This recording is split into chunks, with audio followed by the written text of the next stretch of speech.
जब हमारे त्योहारों पर बाज़ार का अधिक प्रभाव होता है तो बाज़ार अपनी मार्केटिंग के चलते किसी भी त्यौहार को विकृत कर दिया करता है। क्योंकि अगर कोई त्यौहार 2 दिन होगा तो निश्चित रूप से बाज़ार में जहां उस त्यौहार से संबंधित मटेरियल 2 दिनों तक बिकेगा, वही मार्केटिंग के चलते हर प्रकार के त्योहारों को विकृत करने की प्रथा कुछ वर्षों से हो गई है। आज हम अपने इस वीडियो में चर्चा करेंगे कि रक्षाबंधन आखिर पिछले कुछ दिनों से या कुछ वर्षों से 2 दिन मनाने का प्रचलन क्यों एडवर्टाइजिंग और मार्केटिंग के चलते हो गया है, एवं क्या वास्तविकता में रक्षाबंधन का अर्थ है तथा रक्षाबंधन को हमें इस बार किस तारीख में मनाना चाहिए जिससे कि यह त्यौहार सकुशल हो एवं इस त्यौहार का जो संदेश है, अर्थात इस त्यौहार के मनाने के पीछे जो संदेश है वह पूर्ण हो सके।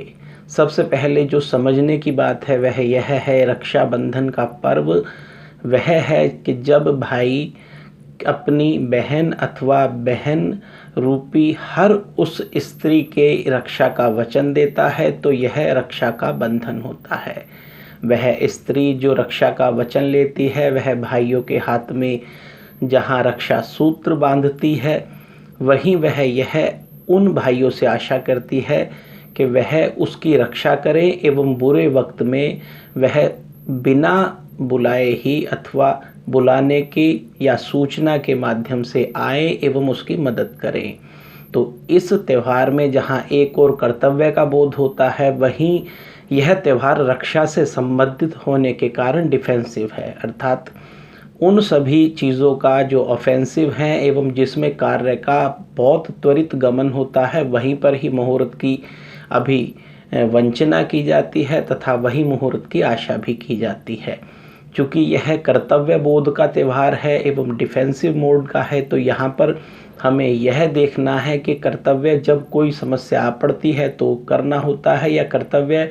हमें आवश्यक रूप से शर्तिया तौर पर करना तो पड़ता ही पड़ता है, एवं उसके लिए कोई पहले से स्थिति अथवा पहले से कल्पना नहीं की जा सकती। अर्थात जब किसी व्यक्ति पर कोई समस्या आए या किसी स्त्री पर कोई बाधा आए जहाँ उसके रक्षा का एक दायित्व हर उस पुरुष पर आ गया हो जो उस धर्म को मानता हो, तो ऐसी अवस्था में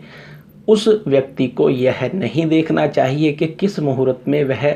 उस स्त्री की रक्षा करे, अपितु उसे देखना चाहिए कि कितनी जल्दी वह उसकी हेल्प करे या उसकी मदद करे या उसकी रक्षा करे। आजकल एक और चलन है कि बहनें भाइयों के लिए राखी बांधने भाइयों के घर जाती हैं। यह भी नीति विरुद्ध है एवं शास्त्रोक्त भी नहीं कहा जा सकता, क्योंकि जो भाई आपको आपके घर आकर राखी नहीं बांध सकता वह आपके घर आकर आपकी रक्षा करेगा, यह एक उपहास एवं सोचनीय बिंदु तो बन ही जाता है। यूँ तो हम वीडियो बड़े ही साधारण तरीके से जैसे अन्य लोगों ने बनाई है वह बना देते, परंतु मेरे दर्शक कुछ और प्रकार के हैं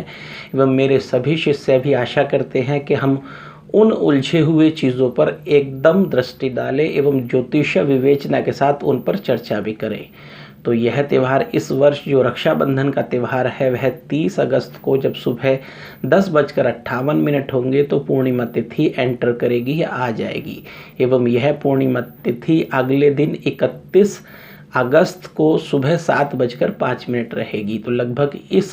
पूर्णिमा तिथि का पूरा काल 20 घंटे का है एवं अमूमन तिथि 24 घंटे की होती है, लेकिन इस बार इस तिथि पूर्णमासी का जो काल है टोटल वह लगभग 20 घंटे का या 20 आवर का माना जा सकता है।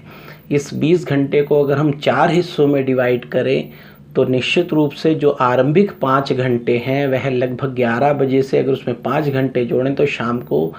11 में अगर हम 5 जोड़ते हैं तो 16 बनते हैं। लगभग 4 बजे शाम तक ही विशेष मुहूर्त रक्षाबंधन के बनेंगे, परंतु कुछ लोगों ने व्यर्थ का भ्रम फैला दिया है, जिस कारण से वह कहते हैं कि भद्रा का रात को 9:01 तक वास रहेगा, जिस कारण से राखी नहीं बांधी जा सकती। शास्त्रों में जहाँ निर्णय सिंधु एवं अलग अलग पुराणों में इसका अलग अलग सिचुएशनल है, वहीं सभी शास्त्र एक बात पर निश्चित रूप से एक मत रखते हैं कि यह तिथि पूर्णमासी में जो पूर्णमासी का दिन है अर्थात पूर्णिमा की तिथि है उसमें रक्षाबंधन का पर्व मनाना चाहिए तथा यह दिनोदय होता है, अर्थात यह दिन में मनाना चाहिए। तो ऐसी अवस्था में केवल 30 जो अगस्त है उसमें हमें लगभग 11 बजे के बाद से, सुबह 11 बजे के बाद से दिन उदय होता है एवं रात को जब दिन छिपेगा लगभग 7:11-12 तक, तभी तक हम राखी बांध सकते हैं। परंतु जो वैज्ञानिक विश्लेषण है वह एक बात बताता है कि जब कोई तिथि एंटर करती है तो उसके आरंभिक प्रथम चरण यानी तिथि अगर 24 घंटे की है तो उसके आरंभिक लगभग 6 घंटे बहुत अधिक प्रभावशाली हैं एवं उसके बाद मध्यम, उसके बाद निम्न मध्यम तथा उसके बाद अधम कहे जा सकते हैं। ठीक ऐसे ही अगर हम इस दिन देखें तो चूँकि शाम को 4 बजे तक ही शुरू की स्थिति में, अर्थात उसका 1/4 पार्ट पूर्णिमा तिथि का प्रभावशाली है, इसलिए शाम को 4 बजे तक ही विशेष स्थिति में राखी 30 अगस्त को मनानी चाहिए तथा उन सभी बहनों को यह अपने भाइयों के हाथ पर कलावा अथवा राखी या किसी भी सूत्र के द्वारा बांधकर उनसे यह वचन लेना चाहिए कि वह अपना दायित्व और कर्तव्य निभाएंगे। जो भाई अपनी बहनों को पूरे वर्ष याद भी नहीं करते, उन्हीं को देखने उनकी बहनें रक्षाबंधन के दिन उनके घर जाती हैं या अपने मायके जाती हैं, जो जहां उनके आत्मसम्मान पर यह चोट है वहीं उनको यह देखना चाहिए कि वह भाई जो उनसे वर्ष भर बात तक नहीं करना चाहता या उनसे मिलना नहीं चाहता, आखिर उसके लिए वह क्यों जाए। तो इसलिए हर उस महिला, स्त्री अथवा लड़की या उन सभी कन्याओं को इस बात पर विशेष ध्यान देना चाहिए कि वह अपना आत्मसम्मान ना बेकें तथा जो भाई उनको रक्षा का सूत्र बांधता है वह उनकी रक्षा वास्तविक स्थिति में भी करे। तो निश्चित रूप से इस पर्व का जो उस समय सामाजिक संदेश देने की एक प्रथा थी या प्रचलन था वह पूरा होगा। एक और विशेष बात है, क्योंकि मार्केट के चलते जहां हर त्यौहार लगभग हिंदुओं के, सनातनी हिंदुओं के 2 बनाने का चलन बढ़ा है, वहीं लोग तो उतने ही हैं, परंतु मार्केटिंग के चलते हर त्यौहार को विकृत करने की जो प्रथा है उस पर हमें सोचना चाहिए तथा हर त्यौहार लगभग पिछले जो 100 वर्षों से मनाए जाते थे उसी पर ध्यान रखना चाहिए, क्योंकि धर्म हमेशा पुराना अच्छा होता है और विज्ञान हमेशा नया अच्छा होता है। नमस्कार।